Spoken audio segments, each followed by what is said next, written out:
Georg Wilhelm Friedrich Hegel destaca-se como uma das figuras mais imponentes e complexas da história da filosofia ocidental. Ele nasceu numa família de classe média confortável em Stuttgart, Alemanha, em 27 de agosto de 1770. O seu pai, Georg Ludwig Hegel, serviu como funcionário da Receita na administração ducal de Württemberg. Isso proporcionou uma educação estável, embora não aristocrática.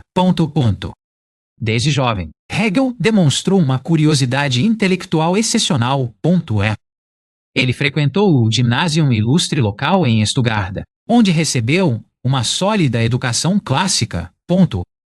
Os seus estudos abrangeram literatura grega e romana, história e línguas antigas.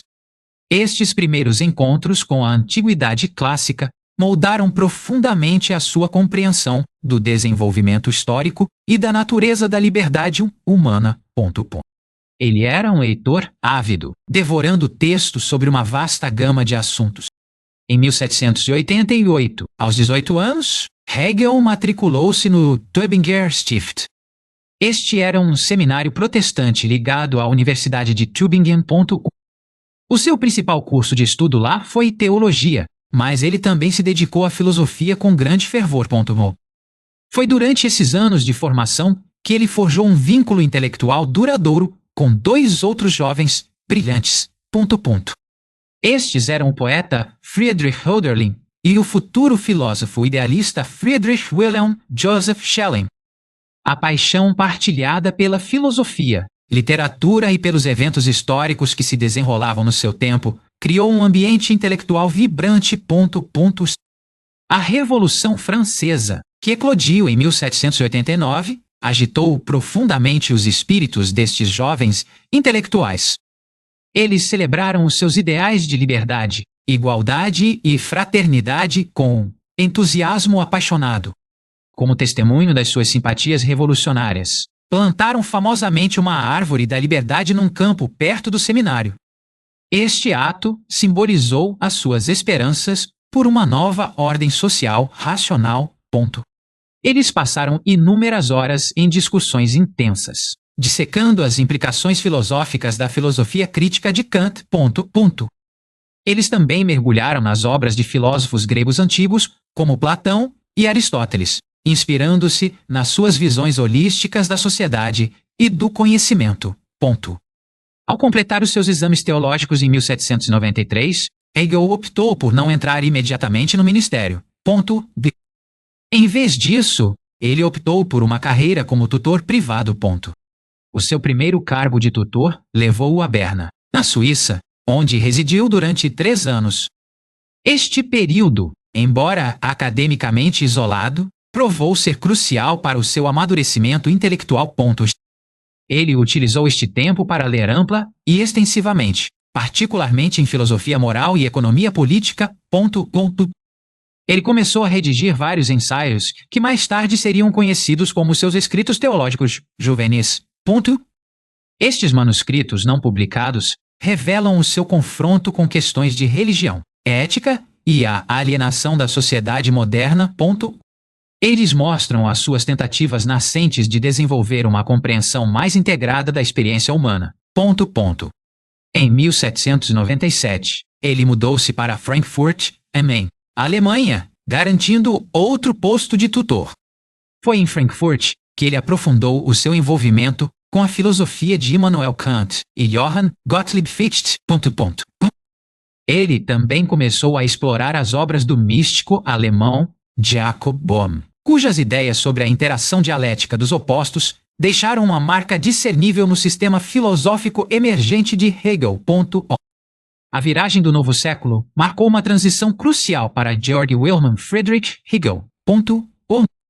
Em 1801, ele tomou a decisão crucial de se juntar ao seu amigo Schelling na Universidade de Jena.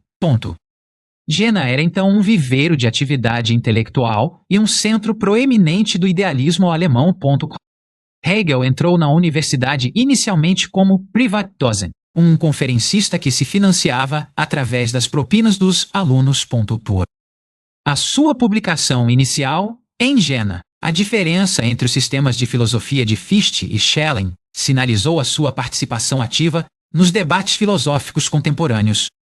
Ele expôs sistematicamente as suas críticas aos sistemas idealistas anteriores. Ele começou a atrair um grupo pequeno, mas dedicado de estudantes para suas palestras.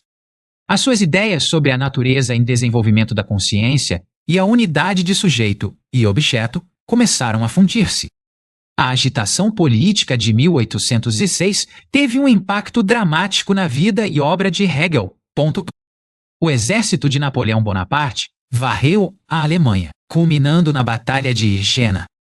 No meio do caos e incerteza da guerra, Hegel estava a dar os toques finais na sua primeira grande obra-prima filosófica. Esta obra magna intitulava-se Fenomenologia do Espírito. Ele observou, de forma famosa, Napoleão a cavalgar pelas ruas de Jena. Hegel comentou que viu a alma do mundo a cavalo, uma declaração filosófica profunda. Para Hegel, Napoleão representava a encarnação histórica do progresso da razão em direção a uma maior liberdade e autoconsciência. A Fenomenologia do Espírito, publicada em 1807, traça a árdua jornada da consciência. Ela move-se da certeza sensível imediata, através de várias formas de autoconsciência, razão e espírito, chegando finalmente ao saber absoluto. Esta obra seminal introduziu muitos dos conceitos centrais de Hegel. Estes incluíam o método dialético, a luta pelo reconhecimento, dialética do senhor e do escravo, e a noção de Geist, espírito. Após a dissolução da Universidade de Jena, devido à guerra, Hegel entrou num período de emprego não acadêmico. Ele trabalhou brevemente como editor de um jornal em Bamberg. Posteriormente, de 1808 a 1816, ele serviu como reitor de um ginásio, escola secundária, em Nuremberg. Este foi um desvio significativo das suas atividades acadêmicas anteriores. Apesar dos deveres administrativos, este período foi notavelmente produtivo para o seu desenvolvimento filosófico. Em 1811, ele casou-se com Marie von Tuscher, uma união que trouxe estabilidade e felicidade pessoal. Tiveram 2 filhos, Karl e Immanuel. Durante o seu tempo em Nuremberg, Hegel empreendeu a tarefa desafiadora de compor a sua obra monumental em 3 volumes, Ciência da Lógica. Publicado entre 1812 e 1816. Este texto denso e abstrato é uma exposição sistemática da sua lógica dialética. Ele explora meticulosamente as categorias do pensamento e do ser. A ciência da lógica forma o núcleo teórico de todo o seu sistema filosófico. A crescente reputação de Hegel como um pensador filosófico profundo levou a novas nomeações acadêmicas. Em 1816, ele aceitou uma cátedra na Universidade de Heidelberg. Ele passou 2 anos lá, refinando ainda mais os seus cursos de palestras. Foi durante o seu tempo em Heidelberg que ele preparou e publicou a Enciclopédia das Ciências Filosóficas em Compêndio, 1817. Esta obra forneceu uma visão geral concisa e sistemática de todo o seu sistema filosófico. Estava dividida em 3 partes principais: lógica, filosofia da natureza e filosofia do espírito. A enciclopédia serviu como um guia essencial para os seus alunos. Também funcionou como um resumo abrangente para aqueles que procuravam compreender a amplitude do seu pensamento. O auge da carreira acadêmica de Georg Wilhelm Friedrich Hegel chegou em 1818. Ele foi nomeado para a cátedra de filosofia mais prestigiada da Alemanha, na Universidade de Berlim. Esta posição cobiçada tinha sido anteriormente ocupada pelo estimado filósofo idealista Johann Gottlieb Fichte. Berlim tornou-se rapidamente o epicentro intelectual da filosofia hegeliana. As palestras de Hegel atraíram um número enorme de estudantes. A sua abordagem abrangente e sistemática à filosofia ressoou profundamente no clima intelectual da época. Ele tornou-se a figura intelectual dominante e mais influente na Prússia. Ao longo dos seus anos em Berlim, ele proferiu uma série de cursos de palestras altamente influentes. Estes cobriam uma vasta gama de assuntos, incluindo a filosofia da história, a filosofia da religião, a estética e a própria história da filosofia. Muitas destas palestras foram publicadas postumamente pelos seus alunos. A sua última grande obra publicada durante a sua vida foi Linhas Fundamentais da Filosofia do Direito, 1821. Este tratado apresentou a sua filosofia política e social madura. Nele, Hegel examinou criticamente o direito abstrato, a moralidade e a vida ética, Sittlichkeit. Ele argumentou a favor do Estado como a mais alta atualização da vida ética. Ele proclamou famosamente que o Estado é a marcha de Deus no mundo. Para Hegel, o Estado não era apenas um instrumento para proteger os direitos individuais. Em vez disso, representava a encarnação racional da liberdade universal e da comunidade ética. Ele transcendia o individualismo atomístico da sociedade civil. No próprio coração da filosofia de Georg Wilhelm Friedrich Hegel reside o seu conceito de idealismo absoluto. Esta postura metafísica afirma a identidade fundamental do racional e do real. O seu famoso ditado, o racional é o real, e o real é o racional, encapsula esta ideia. Isso implica que a realidade última não é composta por objetos materiais independentes. Em vez disso, é uma manifestação do espírito, Geist. Geist é entendido como uma consciência universal, autodesenvolvente e inerentemente racional. Tudo o que existe, desde os fenômenos naturais mais simples até as instituições humanas mais complexas, é uma expressão em desenvolvimento deste espírito unitário. O mundo objetivo não é externo à mente. Pelo contrário, é a forma externalizada da própria autorrealização da mente. A história humana, a cultura, a arte, a religião e a filosofia são todos estágios na jornada épica do Geist para alcançar o pleno autoconhecimento. Uma característica definidora da filosofia hegeliana é o seu método dialético. Este método é frequentemente resumido superficialmente como uma progressão, tese, antítese, síntese. No entanto, o próprio Hegel preferiu o termo supraunção, Aufhebung, para descrever este processo complexo. A supraunção implica 3 momentos simultâneos: negar, preservar e elevar. Um conceito ou ideia, a tese, revela primeiro as suas limitações inerentes, contradições internas ou unilateralidade. Esta instabilidade inerente leva à sua própria negação, dando origem ao seu oposto ou contraconceito, a antítese. A tensão e o conflito entre a tese e a antítese são então superados. Esta resolução ocorre numa compreensão ou conceito superior e mais abrangente, a síntese. A síntese não destrói simplesmente os estágios anteriores. Crucialmente, ela cancela as suas limitações individuais e preserva as suas verdades parciais. Ao fazê-lo, ela eleva o conceito para um nível de compreensão mais rico, mais matizado e mais complexo. Um exemplo clássico que Hegel fornece é a progressão do ser puro para o nada, culminando no devir. O ser puro, desprovido de quaisquer qualidades ou determinações específicas, é, em última análise, indistinguível do nada. A sua interação dinâmica, a sua unidade na diferença, é precisamente o que constitui o devir, o processo incessante de mudança e geração. Um dos conceitos mais amplamente discutidos e influentes originários da fenomenologia do espírito de Georg Wilhelm Friedrich Hegel é a dialética do senhor e do escravo.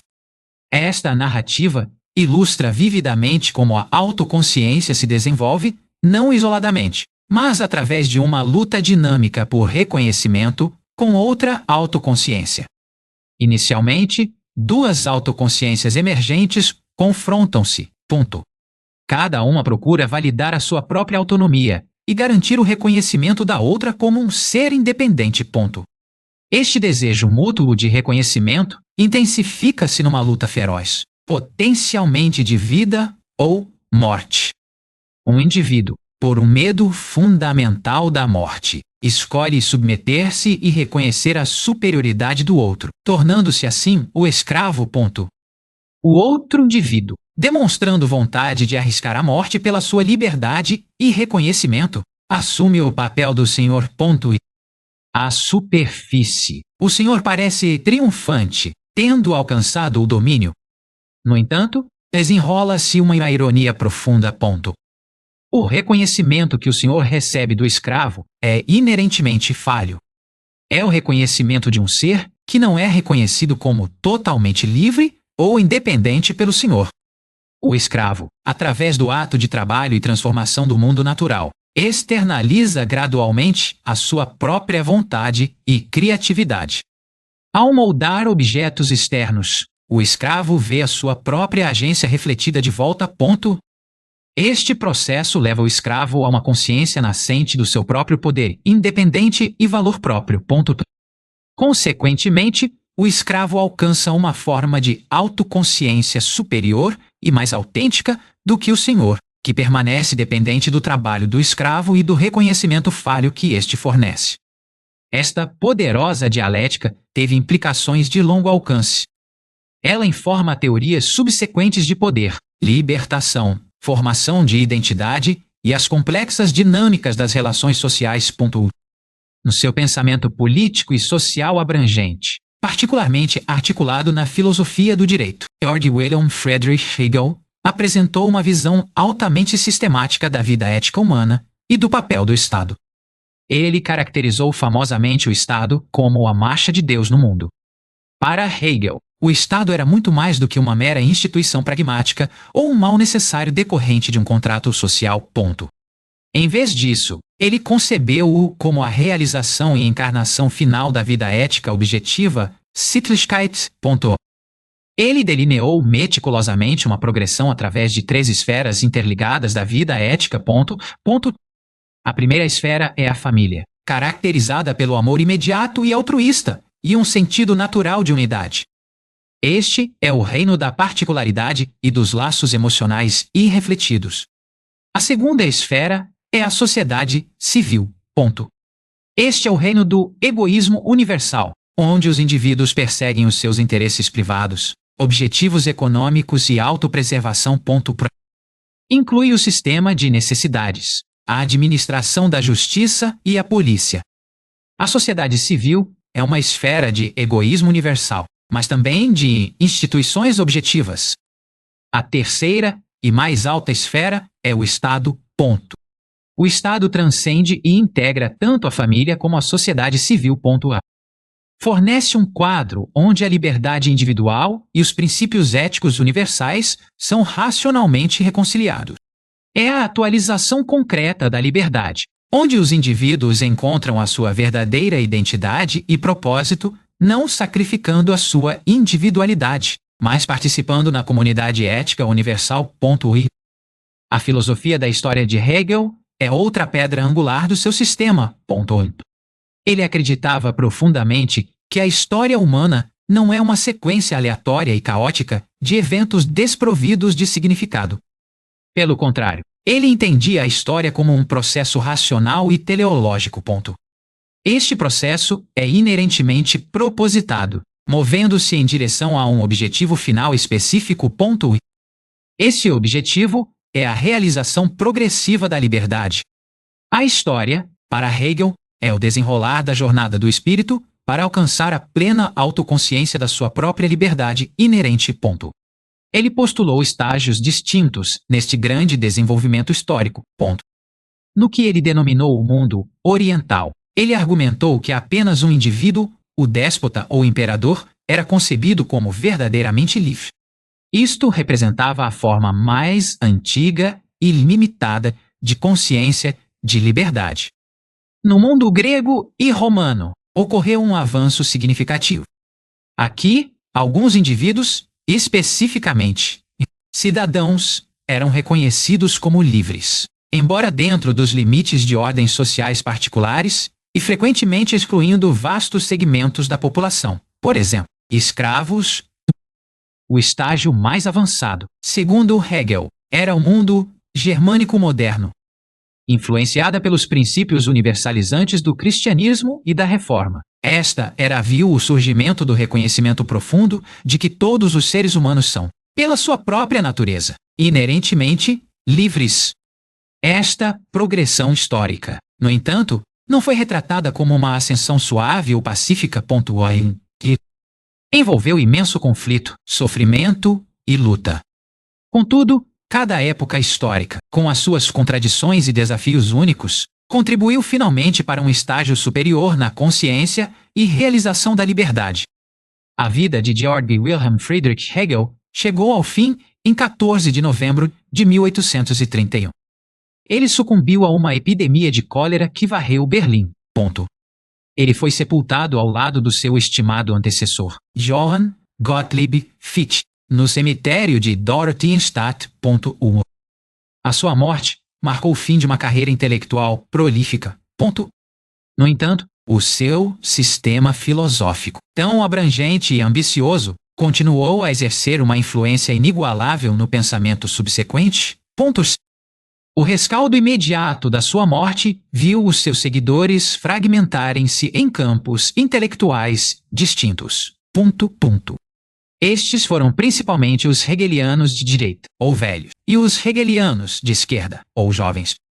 Os hegelianos de direita tenderam a interpretar a filosofia de Hegel como um conservadorismo teológico e político. Eles viram o seu sistema como fornecendo uma justificação racional para o Estado prussiano existente, as suas instituições e o cristianismo luterano ortodoxo. Eles enfatizaram os momentos de reconciliação e estabilidade no seu pensamento. Em forte contraste, os hegelianos de esquerda abraçaram o potencial revolucionário e crítico do método dialético de Hegel. Figuras como Ludwig Feuerbach, David Friedrich Strauss e, mais famosamente, Karl Marx, usaram as ideias de Hegel para criticar a religião, a política e as estruturas sociais estabelecidas. Marx afirmou famosamente que tinha virado Hegel de cabeça para baixo.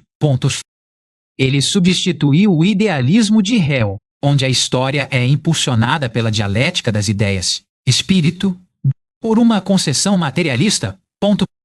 Para Marx, o verdadeiro motor da história era a dialética das condições materiais, particularmente a dinâmica da luta de classes e da produção econômica. A influência profunda e abrangente de Hegel estende-se muito para além dos limites do marxismo. A sua pegada intelectual pode ser rastreada através de numerosas escolas de pensamento nos séculos XIX e XX.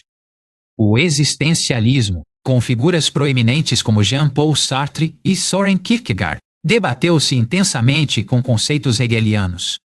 Estes incluíam liberdade, autoconsciência, alienação e a luta pelo reconhecimento. A fenomenologia, particularmente na obra fundamental de Martin Heidegger, tem uma clara dívida intelectual para com a fenomenologia do espírito de Hegel. A Escola de Frankfurt, um grupo de teóricos críticos, incluindo Theodor Adorno e Max Horkheimer, baseou-se fortemente nas dialéticas hegeliana e marxista. Eles empregaram essas ferramentas para analisar e criticar as complexas patologias da sociedade industrial moderna e da cultura.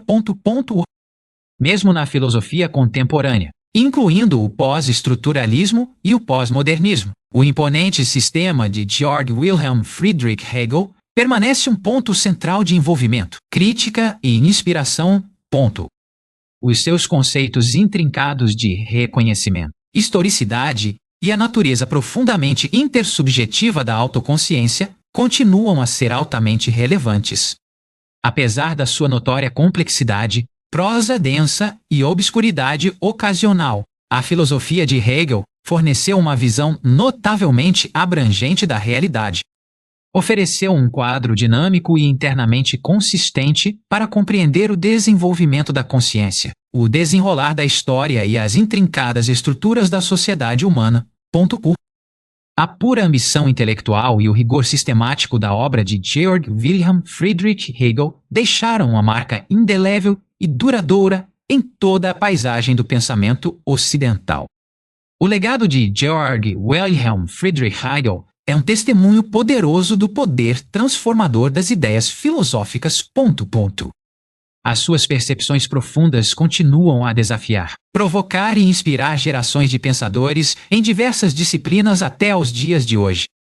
Ele permanece inegavelmente uma figura fundamental e indispensável nos anais da história intelectual.